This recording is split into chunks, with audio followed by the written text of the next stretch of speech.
Bismillahirrahmanirrahim. Assalamualaikum warahmatullahi wabarakatuh.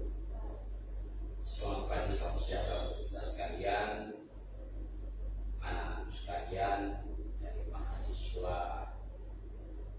Madako Todi yang tentu hari ini merupakan tugas rutin yang dilakukan oleh anak-anak sekalian berkenaan dengan apa yang menjadi tugas keseharian di kampus. Yang pertama saya ingin jelaskan berkenaan dengan bagaimana transformasi kepemimpinan. Kemudian saya ingin jelaskan bagaimana industri hijau, ya.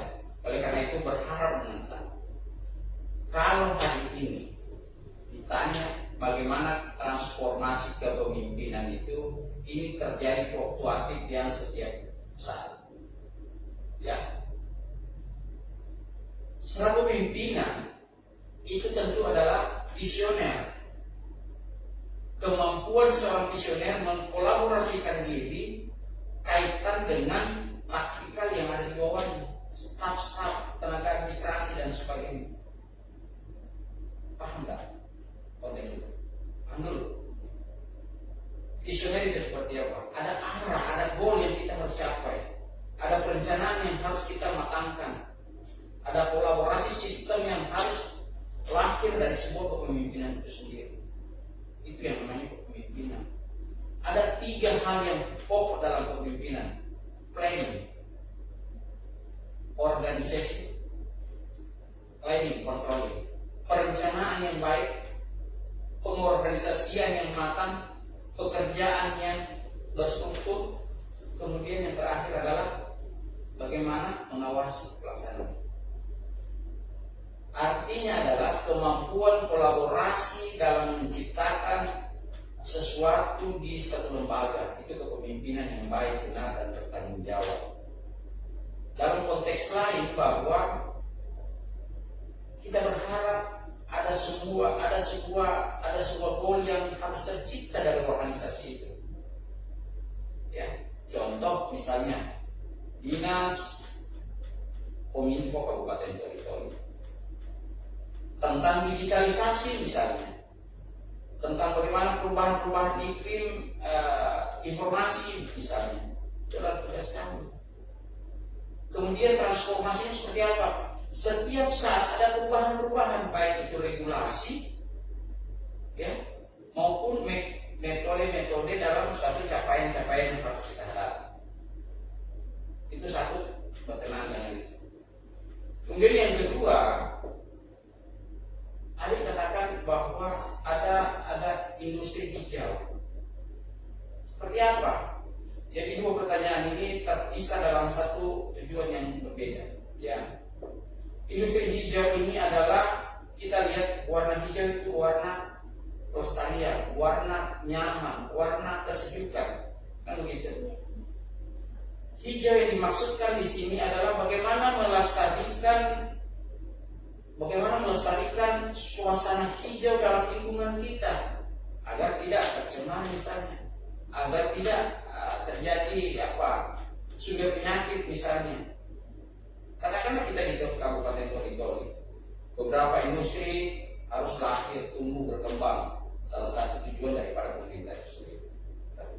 Tetapi diharapkan kepada industri itu harus ramah lingkungan, jangan tercemar. Kan kolaborasi itu yang diharapkan lahir dari pemikiran-pemikiran ini.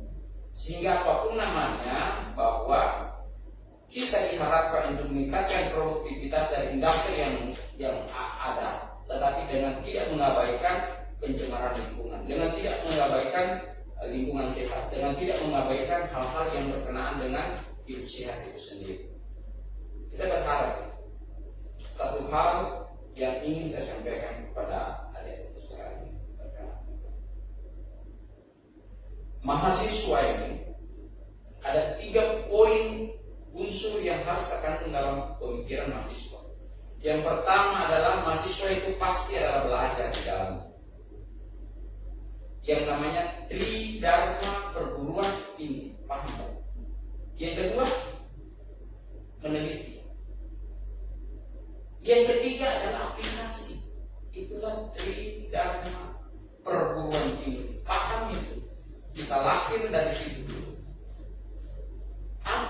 Anda ingin teliti kalau Anda tidak pelajari dari 0 sampai sekian? Apa yang Anda ingin aplikasikan kalau Anda tidak tahu kebenarannya, Anda tidak teliti? Jadi tridharma perguruan tinggi itu harus ada, lahir dari hati pikiran kita untuk sebuah kemajuan kualitas pendidikan di sebuah negara. Lanjut supaya kita interaktif lah, kita dialog, aktif. Saya hanya aktif, saya supaya enak.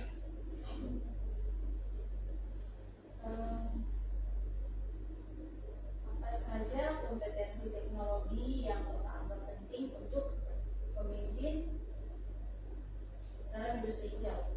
Nah, jadi begini. Berkenaan dengan apa yang menjadi kompetensi, diharapkan kepada itu ada sebuah kemajuan yang dalam setiap pergerakan yang ada. Ya, artinya apa? Setiap momen-momen yang ada dalam setiap kepemimpinan itu selalu kita melakukan edukasi. Tahu edukasi? Bagaimana kita memberikan pelajaran, bagaimana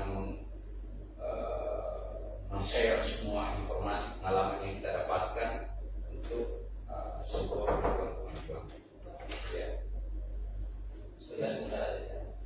Ya, oleh karena itu kita berharap dengan sangat kepada adik-adik semua agar yang pertama adalah untuk meningkatkan itu semua, satu hal yang menjadi tolak ukur untuk meningkatkan dalam hal kemajuan, progres yang ada.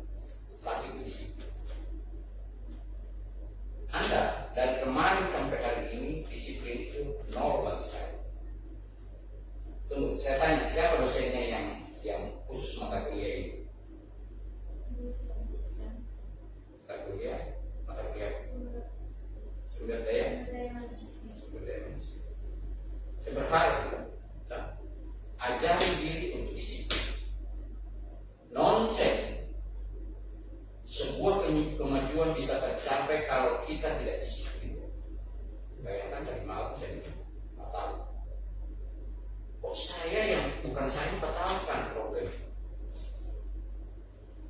Jadi jam 10 sekarang jam 11. Ya. Saya kalau dikatakan jam 10, setengah jam sebelum jam 10 itu saya datang menunggu konsekuensi daripada semua. Jangan pernah katakan tepat waktu, saya tidak terima.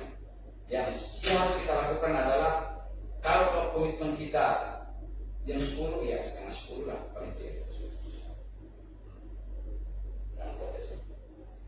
Jadi pahami dulu itu tridharma perguruan tinggi. Jadi Anda bertanya kepada saya, pahami pertanyaan Anda karena saya feedback umpan balik dari pertanyaan ini apa bisa atau tidak. Karena kita ini kan dialog, wawancara, interaktif dan masyarakat tahu dan tershare di 3 YouTube yang ada. Ini kan kominfo. Ya. Dan saya kan share nanti ke manapun seperti apa nih. Terus laki-laki misalnya apa saja yang ingin diperdebatkan di dalam wawancara ini supaya paham kita berdiskusi itu seperti apa. Ya, sekarang ini kan kaitan dengan kita wawancara. Ada tema yang kau berikan kepada saya dan saya memberikan, silakan sanggah kalau misalnya ini supaya terjadi interaktif. Ada pola pikir yang tercipta, ada pikiran sehat yang tercipta dari seorang mahasiswa dengan kaum milenial yang ada sekarang ini, sebuah kemajuan, cara berpikir pandang yang maju. Ada terjadi progres yang matang untuk mahasiswa. Silakan apa yang ada dibicarakan.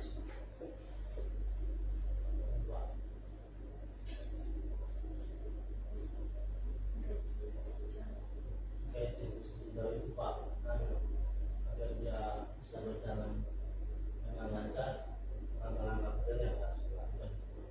Jadi industri hijau itu adalah adalah pola perilaku manusia yang harusnya diterapkan.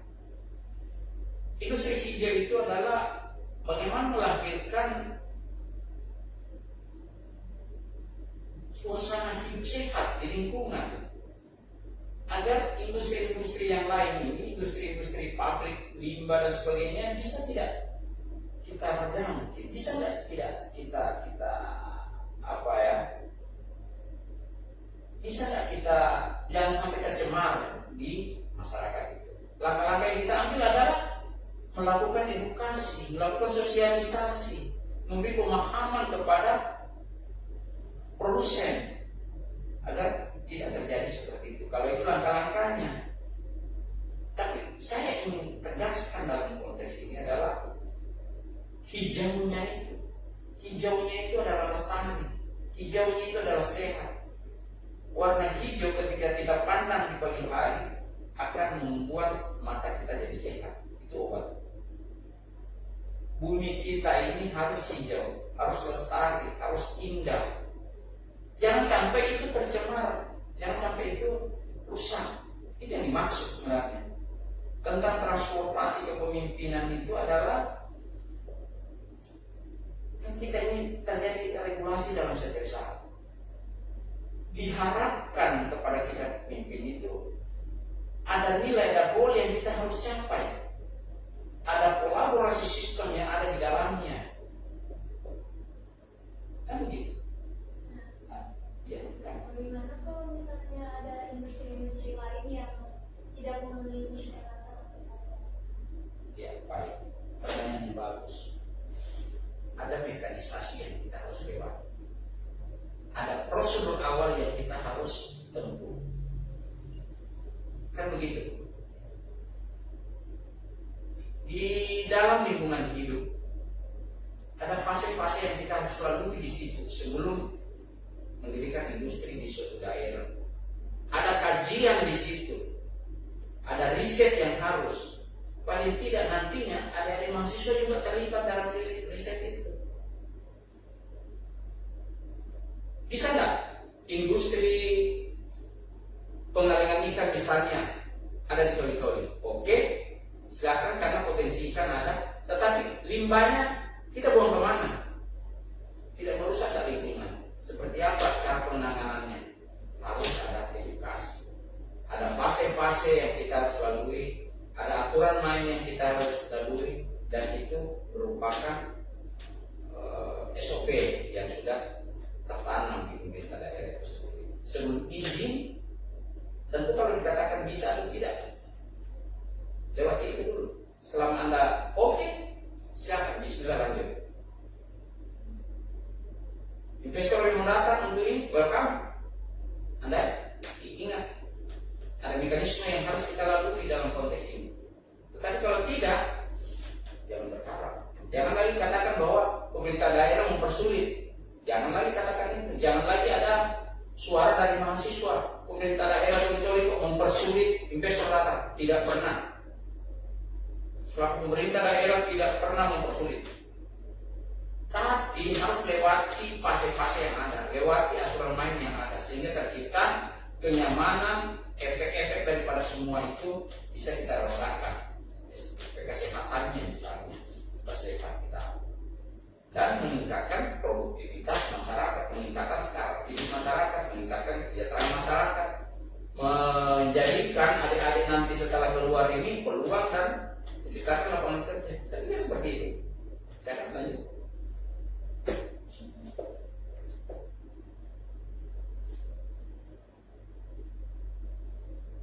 Bagaimana Bapak melihat peran kepemimpinan dalam adopsi teknologi hijau di organisasi? Ya, oke. Dalam konteks pengaplikasian teknologi yang ada, kita sudah sentralnya di sini. Kominfo itu sentral. Penggunaan teknologi manajemen dalam kaitan pelaksanaan tugas keseharian selaku pemerintah itu sentralnya di sini. Ini yang tahu jaringan, ini yang tahu aplikasi, ini yang tahu aturan main. Beberapa peraturan yang terpenting bahwa bagaimana penggunaan teknologi itu bermanfaat maksimal untuk masyarakat, meringankan beban masyarakat, artinya mengurangi beban baik dari sisi pembiayaan, dari sisi waktu, terjadi yang namanya efisiensi. Contoh misalnya kalau penggunaan teknologi ya, bidang penggunaan KTP misalnya, yang harusnya orang 16 Selatan datang ke sini ngurus KTP hanya ngurus KTP sehari 2 hari, tapi kan hari ini tidak lagi, bisa diproses di kecamatan masing-masing, bahkan di desa masing-masing. Hemat aja, hemat.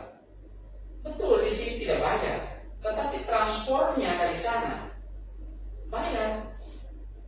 Efisiensinya, waktunya yang harusnya pergi bertani ke masyarakat, akhirnya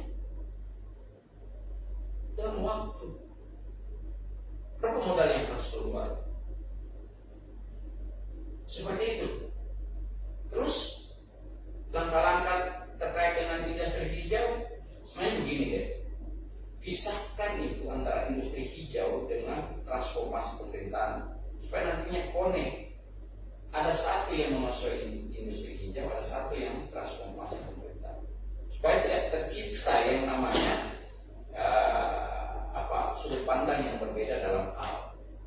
Satu yang saya mau sarankan, paling cocok pertanyaan ini lari ke kantor sebelah. Di situ kantor perindustrian. Nah, di situ lebih pas kaitan dengan bagaimana kalau industri hijau yang dimaksud. Karena ada kan sendiri tidak menjelaskan itu seperti apa. Saya cuma mengkaji apa yang menjadi pertanyaan adik-adik. Ya. Silakan lanjut. Ini bagaimana peran kantor komunikasi dan informatika dalam mendukung transformasi kepemimpinan menuju industri hijau? Ya, tentu dukungan ini adalah sangat besar. Saring untuk semua informasi itu adanya di situ. Peralatan teknologi itu mestinya harus ada komunikasi dengan kominfo. Diharapkan kepada instansi-instansi yang menggunakan teknologi harus membangun komunikasi yang efektif, efisien dan berkesinambungan agar tidak tercipta simpang siur dalam penggunaan itu. Ada aturan lain yang harus tercipta di dalamnya. Ada kolaborasi sistem yang harus memang kita bentuk. Sehingga apapun namanya, kita berada pada level-level yang nyaman dalam penggunaan. Kan selama ini ada yang anggap, kok susah sekali. Kan begitu. Penggunaan teknologi ini susah, seperti apa susahnya? Padahal itu sesuatu yang mempermudah kita, membuat kita efisien, membuat kita efektif, membuat kita semakin nyaman. Ayo masuk, masuk. Waalaikumsalam. Ayo masuk.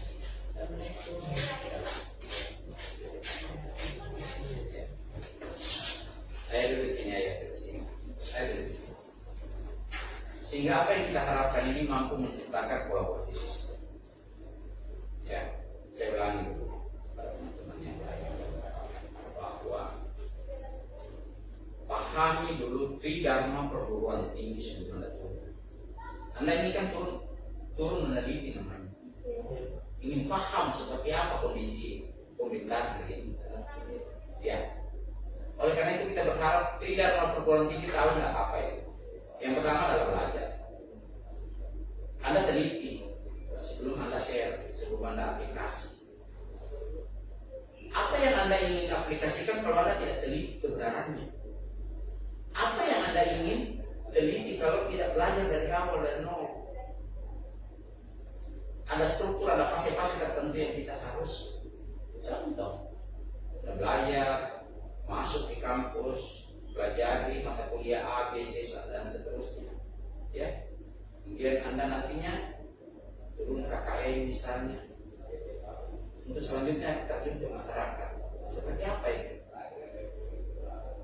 untuk meningkatkan kualitas sumber daya manusia adik-adik kita yang ada yang sekarang ini adalah harus melalui proses, dan yang satu kuncinya adalah disiplin. Kita janjian jam 10 jangan pernah ini. Kalau kita janjian jam 10, setengah 10 sudah disiplin. Nonsen kita bisa sukses, cerita mati kalau ada mahasiswa sukses, besar nanti kalau tidak disiplin. Habibie katakan, kalau Anda tidak sukses, sia-sia lagi. Ya. Saya kan yang baru kalian. Dari tadi ini saya memberikan ada pertanyaan-pertanyaan mungkin lahir dari silakan. Kalau ini bayar pertanyaan.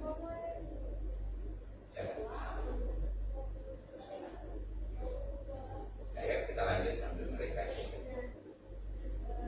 Bagaimana Bapak memastikan bahwa karyawan di kantor komunitas dan informatika ini memiliki kompetensi yang diperlukan untuk mendukung industri? Ya. Karyawan ini kan ada struktur di dalam, ada SOP di dalam, ada kepala dinas, ada sekretaris, saya selaku sekretaris yang punya tugas dan kewenangan ingin mengetahui seperti apa ya pegawai. Sekretaris punya 3 tugas. Dia urus tentang pegawai, dia urus tentang anggaran,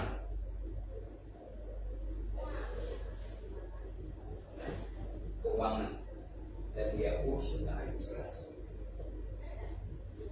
Sehingga dikatakan bahwa sekretaris itu sentralnya administrasi. Saya fokus pada sekretaris karena jabatan saya sekretaris.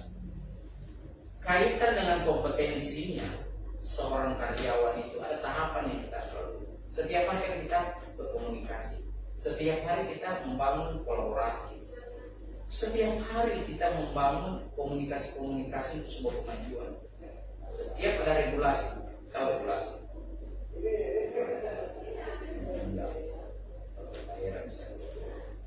Setiap hari itu kita berharap selalu kita edukasi ke dia. Inilah aturan main. Seperti apa dia? Tentu saya harus menilai. Si A disiplin enggak? Si B cerdas enggak? Kalau tidak cerdas, tentu kita harus melakukan kajian-kajian. Sekolahkan misalnya, dikursuskan misalnya, diapakan misalnya. Kalau tidak disiplin, ya kita lakukan tindakan. Ada aturan main yang kita harus capai di dalam. Sehingga tercipta yang namanya pemikiran-pemikiran sehat untuk seluruh. Ada goal dalam organisasi itu, ada goalnya, ada capaian yang harus kita capai. Sehingga kita dikatakan kalau pimpinan itu adalah visioner pimpinan. Dan kita level-level di bawahnya ini taktikal, mentakti siapa yang menjadi tujuan pimpinan. Ya, seperti itu jawaban saya. Apa tantangan utama yang Bapak hadapi dalam menerapkan transformasi kepemimpinan untuk industri itu? Ya. Jadi tantangannya itu sangat banyak. Dari perbedaan kualitas sumber daya manusianya, dari tantangan-tantangan kebutuhan masyarakatnya misalnya. Jadi begini, saya sampaikan tadi bahwa transformasi kepemimpinan itu disangkan dengan industri hijaunya, supaya nanti kita tahu industri hijau itu. Saya jelaskan tadi bahwa hijau yang saya maksud, yang ada di pikiran saya, karena tidak ada yang bisa jelaskan tentang industri hijau yang dimaksud. Hijau yang dimaksud, yang saya maksud dalam pikiran saya ini adalah hijau itu warna sejuk, hijau itu warna lestari, hijau itu adalah sehat. Artinya apa yang kita ingin lakukan di dalam lingkungan itu harus berada dalam konteks hijau, sehat, tidak tercemar, sehingga tidak mengganggu stabilitas kesehatan masyarakat yang ada. Kan begitu.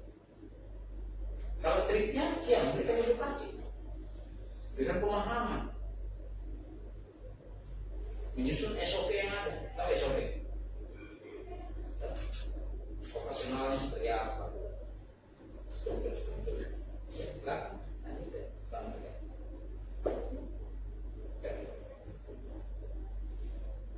bagaimana Bapak mengukur keberhasilan transformasi kepemimpinan dalam konteks industri hijau? Ya, standarnya selama tidak mengganggu, selama masyarakat nyaman, standarnya bagus, normal saja. Untuk Kabupaten Toli-Toli hari ini misalnya, apa kenyamanan ini punya dampak negatif? Kan tidak ada. Karena pemerintah daerah hari ini sudah melakukan kajian-kajian sebelum ada tindak yang harus dilakukan berkenaan dengan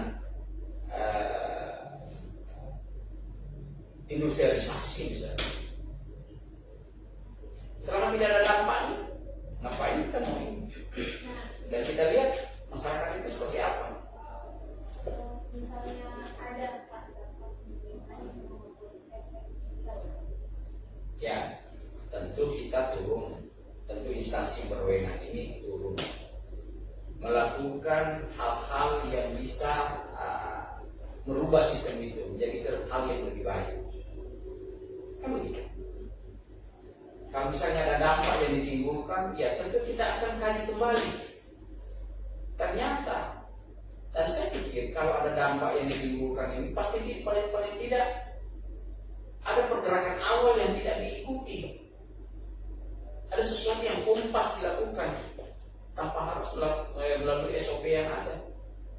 Ada proses administrasi sebelum kita melakukan tindakan. Sudah patuh tidak kita dengan aturan main yang ada? Tetapi kalau misalnya itu yang tidak dipatuhi, tentu berdampak pada hal-hal ini karena kita melalui kajian-kajian. Ada lisensi yang keluar dari kampus misalnya, dari universitas akademik misalnya. Dan yang menjadi dasar kita, menjadi pegangan kita untuk sebuah kemajuan. Tapi kalau tidak, ya makanya dalam bertindak itu ikuti dulu. Kalau goalnya seperti itu, ikuti alurnya. Tidak usah melanggar. Pasti tidak ada dampaknya. Kalaupun ada dampaknya, pasti kita kaji kembali.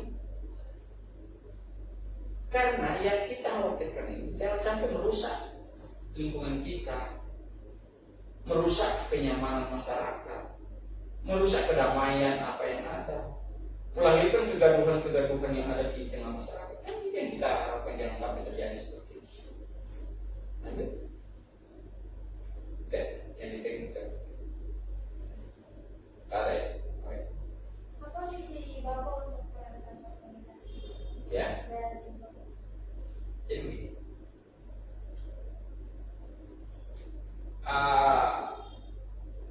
Kominfo ini adalah sentralnya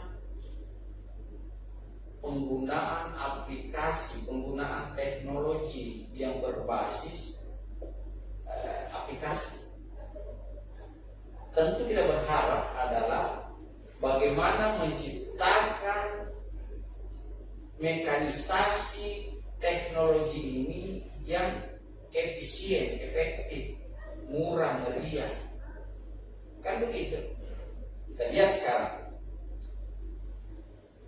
di pasar-pasar itu mulai redup sekali. Apa yang terjadi? Karena penguasaan teknologi. Dulunya kalau kita beli telur ayam, beli kue-kue, beli nasi bungkus, selalu datang berjual di warung-warung di pasar di sana, di sayur. Sekarang dengan penggunaan teknologi yang ada, kita pesan online lewat HP. Efisien, efektif. Rugi tidak pedagang? Tidak rugi. Iya. Harus mampu bersaing. Kualitas kita harus kita tingkatkan. Kuasai teknologi. Sehingga tercipta yang namanya produktivitas meningkat dengan menggunakan teknologi. Itu kan? Dulu di telur, berapa bensin yang digunakan, berapa biaya, berapa waktu yang habis hanya beli telur ayam misalnya. Sekarang pesan online, biayanya juga tidak bagaimana karena kita di sana juga menggunakan bensin. Mereka sudah kemarin datang efisien, efektif, sehingga pekerjaan kita yang lain bisa tidak terabaikan, bisa terselesaikan di sana. Dia buang-buang waktu, enakan begitu kalau. Terus lain-lain. Nah, kita ini interaktif, kita ini jawab, uji. Jadi begini, saya terlepas dari apa yang menjadi tema bicara, saya berharap teman-teman mahasiswa itu harus selalu menguji, melatih diri untuk cakap tampil, cari panggung. Jangan takut pegang mic. Hati-hati deh. Tidak semua sarjana itu mampu pegang mic di atas panggung. Resepnya hanya satu. Biasakan diri. Anda terbiasa akan menjadi master. Ketika Anda master akan menjadi ahli. Ketika ahli akan menjadi profesional dan sebagainya dan sebagainya. Biasakan diri. Hal seperti ini. Pak Yusni, kok begini. Lahir dari pikiranmu, keluar dari mulutmu, muncul dari apa yang ada dengar. Jalankan pikiran. Kuasai teknologi. Jangan cuma lihat film-film apa saja yang tidak bermanfaat. Buka YouTube. Bagaimana kita tampil maksimal, menggunakan bahasa yang baik, bagaimana memberikan edukasi kepada masyarakat. Ketika saya sudah sarjana misalnya, ada di YouTube. Apa yang tidak ada di YouTube? Aturan semua terbuka. Apa yang tidak kita miliki hari ini adalah kebiasaan seperti ini. Kenapa orang bisa sukses? Hebatnya bicara. Kenapa mereka bisa sukses? Kenapa bisa? Karena mereka semua itu terbiasa dari panggung ke panggung. Terbiasa dari mahasiswa semester 1, 2, 3. Jangan ada dosen masuk, Anda cuma diam, duduk, dengar. Ketika Anda jadi pejabat, ketika Anda jadi anggota DPR, itu juga terjadi, hanya diam, duduk, dengar. Jadi minta maaf ini di luar konteks. Saya ucapkan ini supaya terjadi perubahan dari mahasiswa-mahasiswa yang hanya sekedar diam dengan mahasiswa yang kreatif. Lahirkan itu kebiasaan. Cari panggung. Masuk organisasi. Ada HMI yang siap membentuk diri kita, yang siap membentuk jiwa kita, yang siap membentuk keberanian kita, yang siap membentuk segala macam TTBI kita, kajian-kajian Islamnya misalnya. Karena mesti kita satu. Ada HMI, masuk organisasi. Semester pertama setelah ospek, mendaftar cari organisasi. Ada PMI, ada HMI, apa saja. Tujuannya bagus. Berarti bukan PKI saja. Status servisnya. Jadi mahasiswa itu biasakan bintang. Kalau sudah terbiasa, biasakan cari panggung, tempat di mana kita berdiskusi. Contohnya panggung namanya. Panggung diskusi. Forum diskusi. Jangan asal jangan panggung sandiwara saja. Oke, saya harap supaya bagus. Kan kita bisa tahu siapa yang cakap di kampus, siapa yang sedang, siapa yang high, siapa yang idol, siapa yang low. Seperti pertanyaan, bagaimana Anda menakar kualitas karyawan Anda? Bagaimana Anda mengetahui kualitasnya karyawan A, B, C? Pertanyaan tadi, contoh kita, saya bisa menakar A, B, C ini seperti ini, kualitasnya seperti ini. Kan tidak perlu disebutkan, mungkin ada yang tak sembunyi atau apa. Ya, karena itu seperti privasi. Jangan kalau ada yang diskusikan. Enak kita diskusi. Saya pada prinsipnya wawancaramu ini saya jadikan momen diskusi.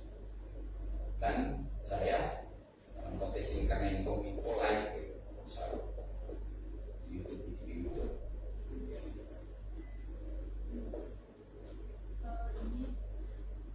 bagaimana Diskominfo berkolaborasi dengan instansi pemerintah lain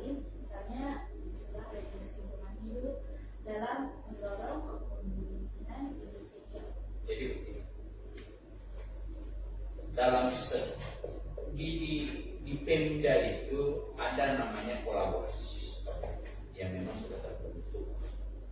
Ada mekanisasi, ada rumpun-rumpun tertentu.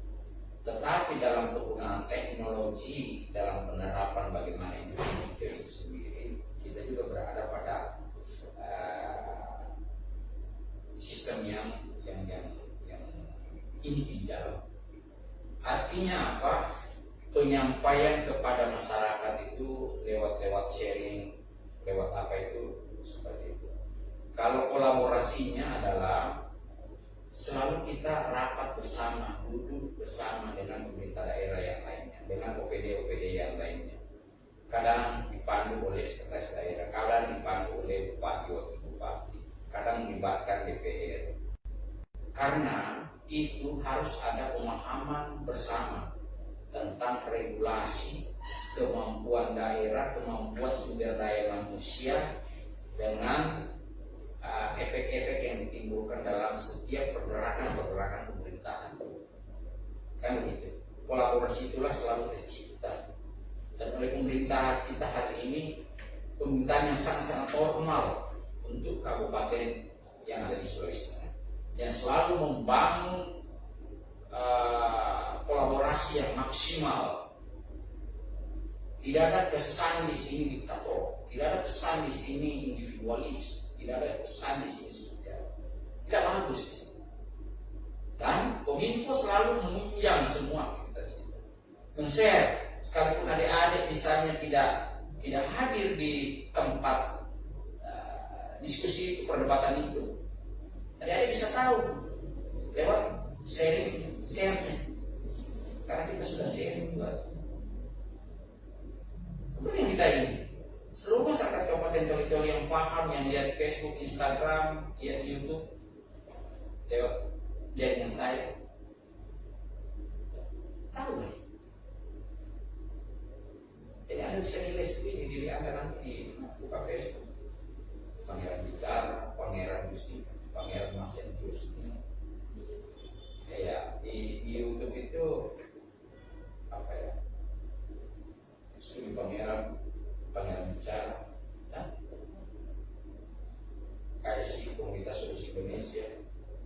Di Facebook Pangeran Gusti Masen, Sumi, Gusti Pangeran, Instagram, jadi banyak. Kita lebih banyak kita berteman, lebih bagus. Kita share. Oh, bisa datang podcast ini kita cerita, diskusi bincang misalnya tentang mata kuliah yang saya dapatkan tadi.